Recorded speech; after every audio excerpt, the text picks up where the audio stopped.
My name is Sophia. I am a teacher. I work at a small school in a quiet town in Nashville. I love my job. I enjoy teaching children. My students are kind, smart, and curious. Every day, they make me smile. One day last year, I met a new teacher at our school. His name was Daniel. He taught math. Daniel was friendly and funny. He had a warm smile. When he talked, people listened. I liked speaking with him. We laughed together and shared stories during lunch breaks. Soon, we started spending more time together. We went for coffee after school. Sometimes, we went for short walks in the park. I liked being around him. He made me feel happy and safe. At first, I did not know Daniel was married. He never talked about a wife. I thought maybe he was single. He treated me kindly. He listened to me. I believed he liked me too. We became close. I started to feel something for him. I looked forward to seeing him every day. I told my friend Lena, "I think I like Daniel." She smiled and said, "He sounds nice. Maybe he likes you too." One day, something strange happened. I was at home when my phone rang. I did not know the number. I answered the call. A woman's voice said, "Hello, is this Sophia?" "Yes," I replied. "Who is this?" "My name is Claire," she said. "I am Daniel's wife. We have been married for 5 years." My heart stopped. I could not speak. My hands felt cold. "What?" I said. "You are his wife?" "Yes," Claire said. Her voice was soft, but I could hear the pain. "I don't want to lose Daniel. I love him. I want to keep our family together." I did not know what to say. My heart felt heavy. "Why are you calling me?" I asked. Claire said, "I saw you and Daniel together. I wanted you to know the truth." I closed my eyes. I felt sick. I never knew Daniel was married. He never told me. I felt sad and confused. "I did not know," I said to Claire. "He never said anything about you." Claire said, "I have pictures of us. I want to show you." She sent me the pictures. They were smiling in the photos. They looked happy. There were pictures of them on holiday, holding hands, sitting together. It was real. I looked at the pictures and felt tears in my eyes. I thought about the times I laughed with Daniel. I remembered his jokes, his kind words, the way he looked at me. Now, everything felt wrong. I asked myself, why didn't he tell me? Why did he hide this? I felt guilty. I never wanted to hurt anyone. I never wanted to be a problem in someone's life. Claire said, "Please don't break my family. I need your help." Her words stayed in my mind. They were heavy, full of pain. "I understand," I said slowly. "I didn't know. I'm so sorry." I decided something in that moment. I would not see Daniel again. It was the right thing to do. I cared about him, but I cared about Claire too. I could not be part of this. The next day, I saw Daniel at school. He smiled at me. "Hi, Sophia," he said, like everything was normal. My heart started to beat fast. I wanted to tell him what I knew. "Can we talk?" I asked. He looked surprised, but said, "Yes." We walked to a quiet corner outside the school. I took a deep breath. "Daniel, I need to talk to you," I said. He looked worried. "What is it?" "Claire called me," I said. "She told me everything." His face changed. His smile disappeared. "Oh no," he whispered. "I should have told you."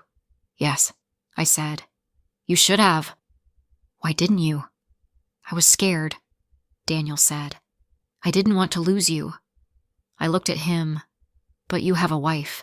This is not fair." "I know," he said. I made a mistake. I felt angry and sad at the same time. You lied to me, I said. You were not honest. Daniel looked down. I'm sorry, Sophia. Please don't leave me. I need you. I felt tears again. But you already have Claire, I said. You can't have both of us. Daniel was quiet. I care about you, I said, but I don't want to hurt Claire. I don't want to be part of this. Daniel looked at me. I love you, he said. I want to be with you. My heart ached, but I stayed strong. You need to choose, I said. You can't have two lives. He said, please, give me time. You can take time, I said, but I won't wait for you. Then I turned and walked away. I felt broken inside. I walked home with heavy steps. I thought about Claire. She was kind. She was strong. She called me, not to fight, but to ask for help.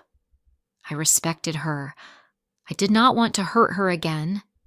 I stayed home that evening. I did not eat. I did not watch TV. I sat by the window and looked outside.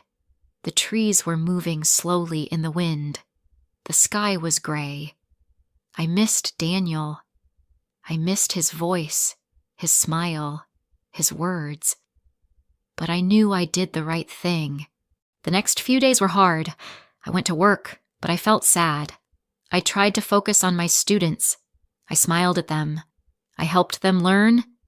But inside, I felt tired and lost. One evening, I called my best friend Lena. I said, "Can we meet? I need to talk." We met at a small cafe near my house. I told her everything about Daniel, about Claire, about the phone call. Lena listened carefully. She held my hand. "You did the right thing, Sophia," she said. "You cannot love a man who is already married." "I know," I said, "but it hurts." "It's okay to feel sad," she said. "You are strong. This pain will pass." Talking to Lena helped me feel better. I was not alone. I had someone who cared. Later that week, I made a decision. I wanted to meet Claire again. I wanted to support her. She had been honest with me. I wanted to be honest with her too. I called her and said, "Can we meet?" She agreed. We met at a park near her home. It was a quiet place. Trees stood tall and birds sang in the sky. When I saw Claire, I felt nervous. She looked tired and worried. "Thank you for meeting me," she said. "I wanted to see how you are," I replied. "I'm sorry for everything." Claire nodded. "It's hard," she said. "I love Daniel, but I'm afraid he will leave me." I could see her pain. Her eyes were red. Her voice was soft. "You are a strong woman," I said. "You can talk to him. Be honest." "You think he still loves me?" she asked. "I don't know," I said, "but you deserve the truth. You deserve to be happy." Claire looked at me with kind eyes. "Thank you, Sophia," she said. "You are a good person." We talked for a long time. I felt a connection with her. We both loved Daniel, but in different ways. We were both hurt, but we were also strong. That night, I thought a lot. I knew I needed to move on. I needed a fresh start. I began thinking about leaving the town. After meeting Claire, I felt a little better. I still felt sad, but I also felt strong. I knew I made the right choice. I stayed away from Daniel. I stopped talking to him. I didn't answer his messages. I needed time to heal. At work, I focused on my students. They made me smile.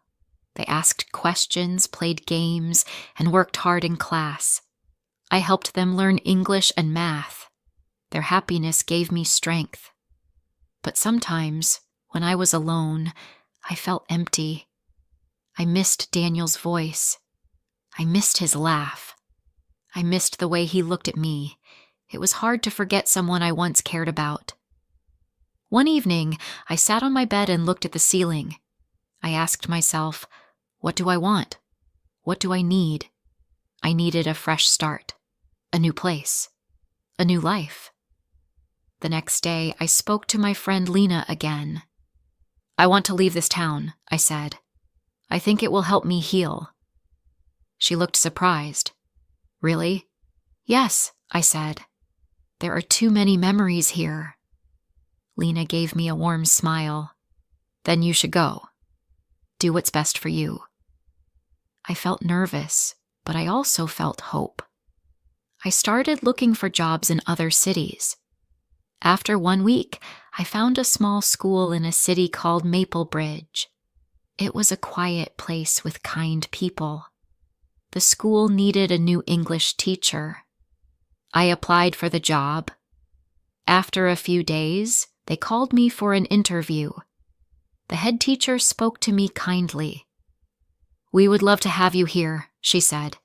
"When can you start?" My heart beat fast. I smiled. "Next month," I replied. When I told Lena, she hugged me. "I will miss you," she said, "but I am proud of you." I also told my students. Some of them cried.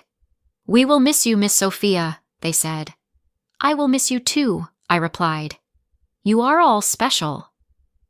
On my last day at school, I brought cookies and juice. We played games, took photos, and shared hugs. It was a sweet goodbye, full of love and sadness. At home, I packed my clothes and books.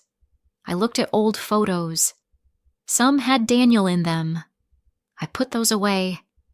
I didn't want to carry that pain to my new life. When I arrived in Maplebridge, the air felt different. The streets were quiet. The houses were small and colorful. There were trees everywhere. Birds sang in the morning, and the sun shone brightly. I moved into a small apartment. It had a balcony and a view of a garden. I placed my books on a shelf. I bought new curtains and flowers. I wanted it to feel like home. At the new school, the teachers were friendly. They welcomed me with smiles. "Hi, Sophia. We are happy you're here. Let us know if you need anything." Their kindness made me feel safe. I met my new students. They were younger than my old class, but just as sweet. They listened carefully and asked funny questions. "Do you have a dog? Can you sing? Do you like chocolate?" I laughed. Yes, no, and yes. I started to feel like myself again. Days passed, then weeks. I worked hard, made new friends, and went for walks in the park every evening. I began to sleep better. I smiled more. The sadness became smaller each day. One afternoon, I got a message on my phone. It was from Claire. "Hi, Sophia. I hope you are well.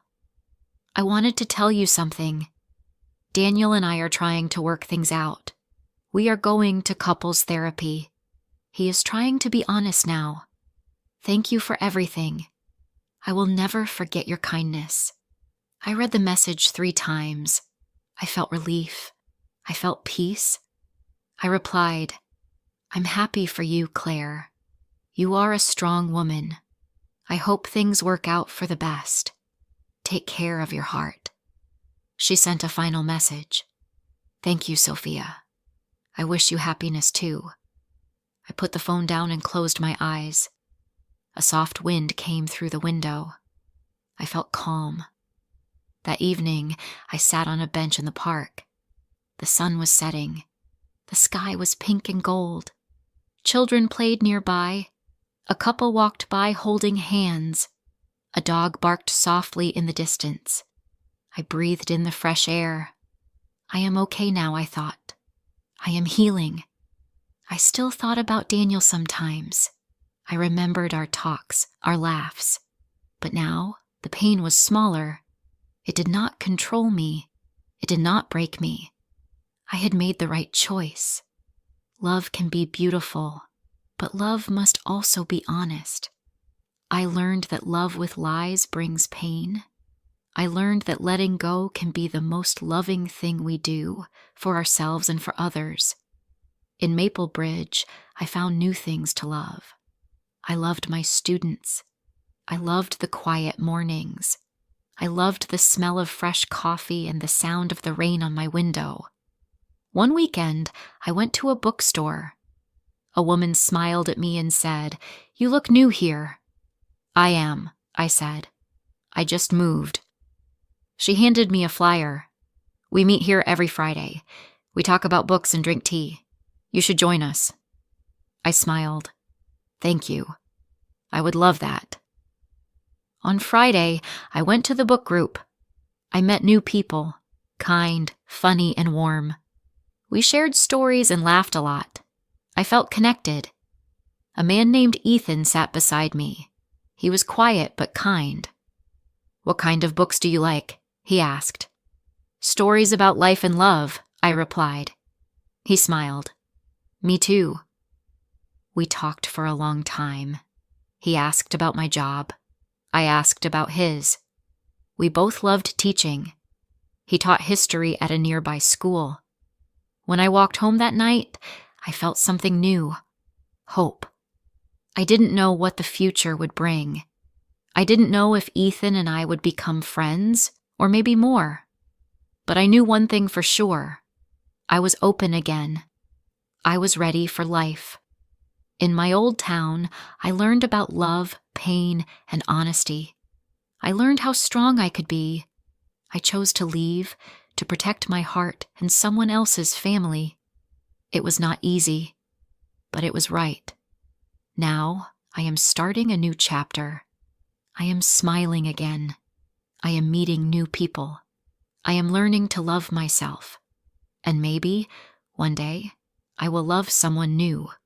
With truth and trust, life is not always easy, but it always moves forward. I am ready to walk with it. If this story touched your heart, don't forget to like, comment, and share. More emotional and inspiring stories are coming soon.